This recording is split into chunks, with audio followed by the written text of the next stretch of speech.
Next thing is work done in the isothermal process, work done in by isothermal process. तो हम कह देंगे work done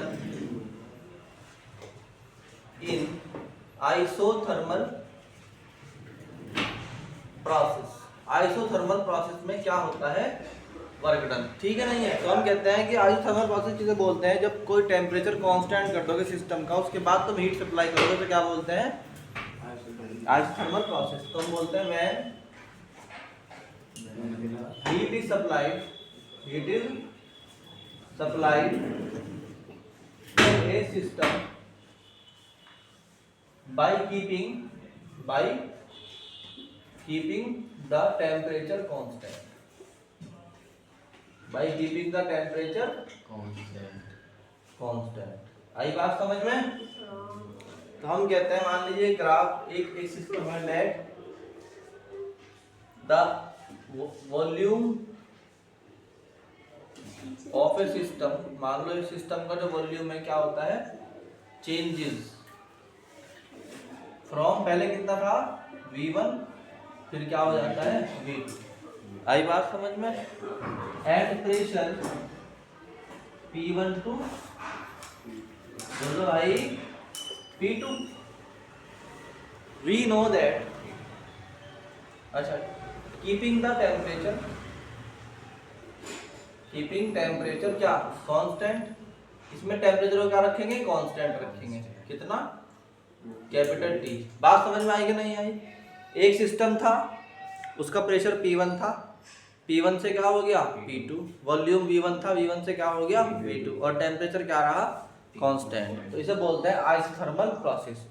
यानी P1 V1 और T से चले गए तुम कहां पर, P2 V2 और T रहा, T नहीं बदला। यहां तक कोई प्रॉब्लम। तो हम कहेंगे लेट फॉर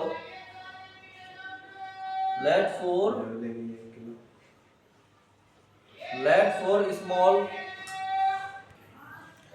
तो इसमें जो है फॉर एग्जांपल हम कहते हैं for small change in volume, for small change in volume dV, the work done is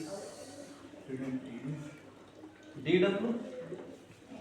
तो हम कहते हैं dW इक्वल कितना है भैया, P dV, दोनों तरफ का इंटीग्रेशन कर दो, ये बन गया W, वॉल्यूम V1 से लेके V2 तक, ठीक। और यहाँ पर क्या हो गया, अब देखो तुम मेरी बात सुनो, एक इक्वेशन याद कर लो, अगर नहीं याद तो PV इक्वल टू nRT। बोलो भाई क्या बोला मैंने, ये है गैस इक्वेशन, इसको याद कर लेना, this is called gas equation. ये हर बच्चे को याद होना चाहिए, gas equation PV equal to nRT। यहाँ से P की वैल्यू ले ली, कितनी हो गई nRT अपॉन V, यहाँ उठा के P की जगह रख दिया, तो क्या बन गया nRT अपॉन V dV, तो पहले तो था, और कहां से कहां तक V1 से लेके V2 तक। nRT को बाहर ले लो, nRT को बाहर ले लोगे तो अंदर बच जाएगा integration of 1 upon V dV from V1 to V2। चूंकि 1 अपॉन V का इंटीग्रेशन क्या होता है, log V, इसे याद कर लो, अगर नहीं याद तो क्या होता है log V। So we can say that W equal हो गया nRT log V from V1 to V2। तो W बराबर क्या हो गया है nRT, एक बार अपर लिमिट रखेंगे log V2 माइनस एक बार लोअर लिमिट रखेंगे log क्या हो गया V1। बोलो, अब देखो जब भी log में दो चीजें माइनस हो रही हो आपस में, दो टर्म आपस में क्या हो रही हो माइनस, तो इसका मतलब में डिवाइड होता है। तो ये क्या हो जाएगा W equal to nRT log V2 upon V1। कोई प्रॉब्लम, बोलो। आइसोथर्मल प्रोसेस के लिए हम बोलेंगे for isothermal process P1 V1 बराबर किसके होगा P2 V2, क्योंकि nRT कांस्टेंट है। भाई देखो PV बराबर क्या था बच्चों, ध्यान दो, PV बराबर था nRT। जब यहाँ T कांस्टेंट हो गया, R तो कांस्टेंट है, N भी कांस्टेंट है, तो PV भी कांस्टेंट हो गया। क्या हो गया, PV इक्वल टू कांस्टेंट, अगर पीवी कांस्टेंट है तो P1 V1 बराबर तुम लिख सकते हो किसके, P2 V2 के। आई बात समझ में? So you can also write that V2 upon V1 equal to P1 upon P2 जहां से। So we say that W equal to nRT log P1 upon P2। It is also equation. तो अच्छी तरीके से एक बार समझा रहा हूं मैं, तुम्हें समझ लो। कोई गैस थी हमारे पास, उसका प्रेशर था P1, वॉल्यूम था V1 और टेम्परेचर था T। जब हमने उसको टेम्परेचर कांस्टेंट रखा तो उसका जो है हीट थी, तो प्रेशर कितना हो गया P2, वॉल्यूम V2 या प्रेशर ही दिया छोड़ो तो क्या हुआ, और टेम्परेचर वही का वही रहा। हमने कहा for small change in volume dV the work done is dW। So dW equal to VdV है ना।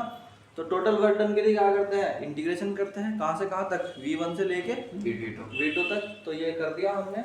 Then W equal to integration from V1 to V2। हमें पता PV बराबर किसके होता है, nRT के। तो हमने क्या किया, P बराबर लिख दिया nRT अपॉन V को उधर भेज दिया, तो ये बन गया nRT अपॉन V। तो यहाँ nRT V1 से लेके V2 तक 1 अपॉन V dV हो गया। उसके बाद 1 अपॉन V जानते हैं हम क्या होता है, log V। So we kept here log V instead of 1 upon V. So we here put the upper limit and lower limit V2 and V1, that is nRT log V2 minus V1, and also we put here that अगर दो चीज़ें log में minus में आ रही हैं तो वो divide में हो जाती हैं, तो log V2 upon V1। We know that PV equal to किसके होता है, nRT के, एंड P1 V1 क्या हो जाएगा, P2 V2 के। तो वहाँ से V2 अपॉन V1 बराबर P1 upon P2। So W equal to nRT log P1 upon P2। इस तरीके से तुम्हारा आ गया है work done by in the isothermal process.